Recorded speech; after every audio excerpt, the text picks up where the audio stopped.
G means 23 January 2026 morning shift question. Among the statements, statement 1 है if this determinant equal to this determinant then co square alpha plus को square beta plus को square gamma equal to 3/2। यहां पर हमने just determinants को open करना है और वैल्यू कैलकुलेट करनी है, इक्वेशन को रीअरेंज करना है। And second one statement if this determinant equal to P X plus Q then P square equal to 196 Q square, P square equal to 196 Q square. हमें just बताना है कि ये दोनों स्टेटमेंट ट्रू हैं या नहीं है। देखिए हम लोग क्या करते हैं, इन डिटर्मिनेंट्स को ओपन करते हैं। यहां पर पहले केस में बना 1 इंटू यहां से 1 minus cos square gamma minus cos alpha according to R1 कर रहे हैं, cos alpha minus cos beta cos gamma and plus cos beta, इसके साथ cos alpha cos gamma minus cos beta equal to, जब right hand side में open करेंगे पहला तो 0 हो जाएगा माइनस कोसाइन ऑफ अल्फा, इसके साथ 0 minus cos beta cos gamma and plus cos beta के साथ कोस अल्फा कोस गामा।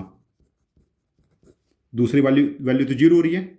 अब यहां पर ऑब्जर्व कीजिए, ये बना 1 minus cos square gamma minus cos square alpha plus cos alpha, यहां पर मल्टीप्लाई होगा cos alpha cos beta cos gamma and plus cos beta multiply होगा cos alpha cos beta cos gamma and minus cos square beta.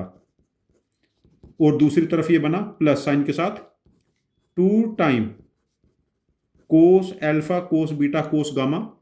यहां पर observe करेंगे ये value cancel हो चुकी है और 1 can be equal to cos square alpha cos square beta cos square gamma.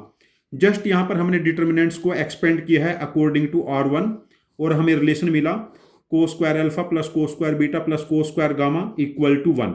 But हमें गिवन था cos square alpha plus cos square beta plus cos square gamma 3/2। अब ये क्या हो गया, पहले वाला statement false, first statement is false. Second में हमें P and Q find out करना है, तो हम इस डिटर्मिनेंट में पहले x की जगह 1 पुट कर लेते हैं या 0 पुट कर लेते हैं। 0 पुट करेंगे राइट हैंड साइड में हमारे पास क्या हो जाएगा q और डिटर्मिनेंट बनेगा 0 1 2, यहां पर -1 0 -3 एंड यहां पर 3 -1 -1। ये हमारे पास डिटर्मिनेंट बना। इस डिटर्मिनेंट की वैल्यू कैलकुलेट कर लेते हैं, दिस इज -2।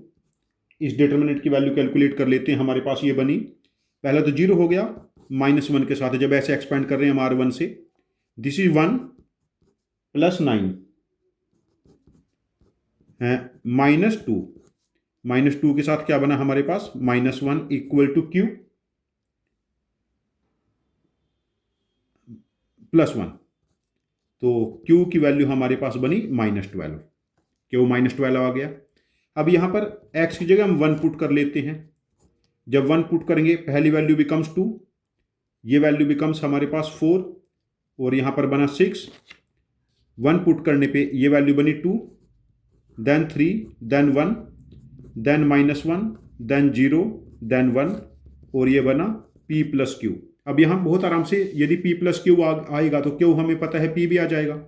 एक्सपेंड कर लेते हैं 2 के साथ 3 -2 के साथ 4 -1 के साथ 4 -18 equal to p + Q 6 -8 + 14 equal to p + Q and p + Q equal to 12। Q की वैल्यू -12 पुट करेंगे, p बिकम्स 24। हमें वेरीफाई करना है p square equal to 196 Q square, p square equal to 196 Q square, p क्या है 24 square equal to 196 और Q कितना है -12 स्क्वायर। अब ये 14 का मल्टीपल है और इस तरफ 14 का मल्टीपल या 7 का मल्टीपल नहीं है, तो ये इक्वल नहीं है। तो स्टेटमेंट 2 भी हमारे पास क्या हो गई? फॉल्स। स्टेटमेंट 2 भी हमारे पास हो गई फॉल्स। तो इस केस में बोथ स्टेटमेंट्स और फॉल्स, तो इसका आंसर मार्क करेंगे आंसर ऑप्शन 1।